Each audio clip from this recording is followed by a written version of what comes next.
नाज़रीन आदाब, मैं हूँ युसरा और आप देख रहे हैं एमएमसी न्यूज़ इंडिया।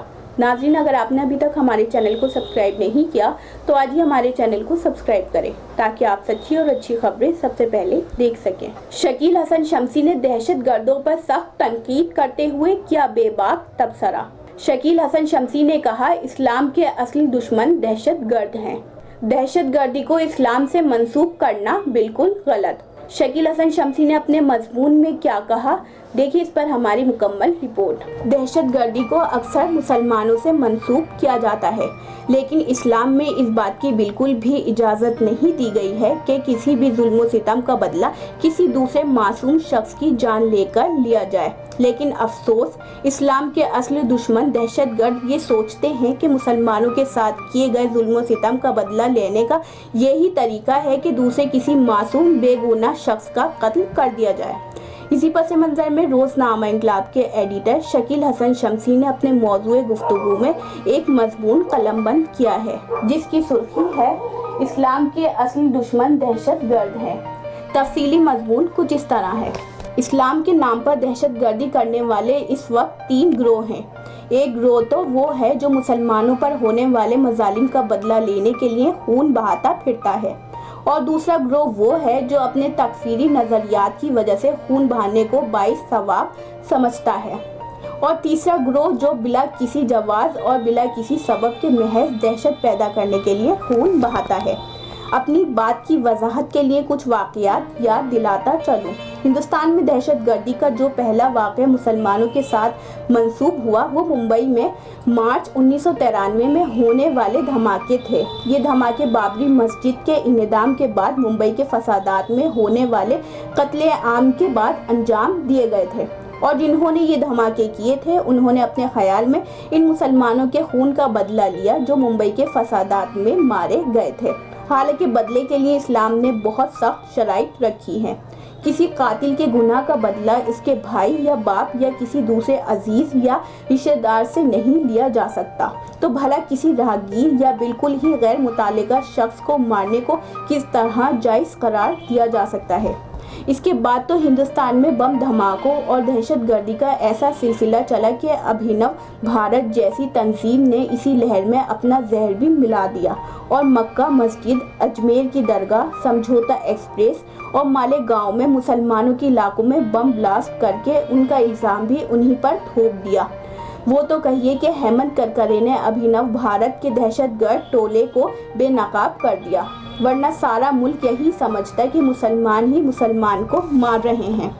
मुसलमानों के साथ होने वाली ज़्यादतियों का बदला लेने के नाम पर ही अमेरिका में 9/11 का वाक़या अंजाम दिया गया, मगर क्या किसी बेखता किसी नेहत्ते शहरी को कत्ल किए जाने को एक इंतकाम की शक्ल में देखा जा सकता है?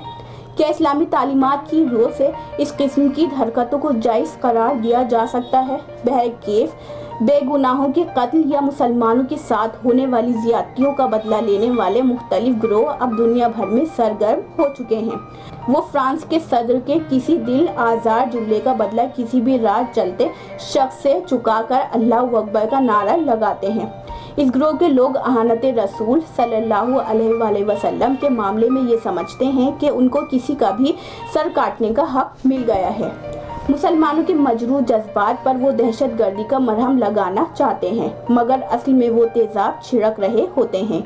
यही लोग ऑस्ट्रिया में राहगीरों को गोलियां मारकर मुसलमानों के साथ हो रही नाइंसाफी का इंतकाम लेते हैं, और उनकी इस नारवा और गैर इस्लामी हरकत का फ़ायदा उठाने के लिए सारी दुनिया की इस्लाम मुखालफत ताकतें मुसलमानों पर थू थू करने को खड़ी हो जाती हैं, जबकि हर सच्चा मुसलमान भी इन हरकतों के खिलाफ बयान दे रहा होता है। दहशतगर्दों का दूसरा गिरोह ऐसा है जो ये कहता है कि उसके अलावा किसी को जीने का हक नहीं। ये तकफीरी गिरोह मुसलमानों को मसलक के नाम पर और गैर मुस्लिम अफराद को मजहब के नाम पर खाक व खून में गलता करता है, और फिर इन मजलूमों के लहू से वजू करके नमाज पढ़ने के लिए सफ़े बांध लेता है। इस गिरोह के लोग स्कूल की 250 लड़कियों को अगवा करते हैं और उनको अपना जिनसी गुलाम बनाते हैं। ये गिरोह खुद को कहता है कि वो को हराम मगरिबी तौर तरीके हराम, मगर खून बहाने के लिए हथियार वही इस्तेमाल करता है जो मगरिबी ममालिक की असले साज फैक्ट्रियों में बनते हैं। गाड़ियाँ वही इस्तेमाल استعمال کرتا ہے جو اہل مغرب نے فراہم کی ہیں۔ دہشت گردی میں ملوث گروہ بالکل الگ ہے۔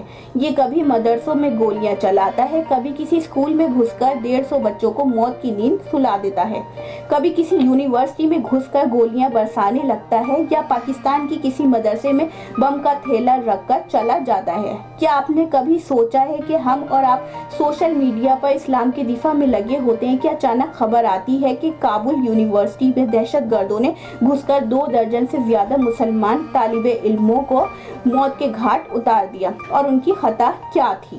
کیا بس یہی کہ وہ اپنے ماں باپ کے خوابوں کی تعبیر ڈھونڈنے کے لیے اس یونیورسٹی کے احاطے میں داخل ہوئے تھے؟ ہماری تو سمجھ میں نہیں آتا کہ خود کو دھماکے سے اڑا دینے والے شخص کی خودکش دھماکے کے وقت ذہنی کیفیت کیسی رہی ہوگی۔ ہم یہ بھی سمجھنے سے قاصر ہیں کہ آخر اسلام جیسے امن پسند مذہب کا رشتہ فساد، تشدد اور قتل و غارت گیری سے جوڑنے والی طاقتوں کی پشت پناہی کون کر رہا ہے، اور کب نجات ملے گی عالم اسلام کو ان بھیڑیوں سے جنہوں نے کافروں اور مشرکوں کے ساتھ جنگ کے نام پر سب سے زیادہ خون مسلمانوں کا بہایا ہے؟ تو یہ تھا ناظرین روزنامہ انقلاب میں شاعر شکیل حسن شمسی کا مضمون۔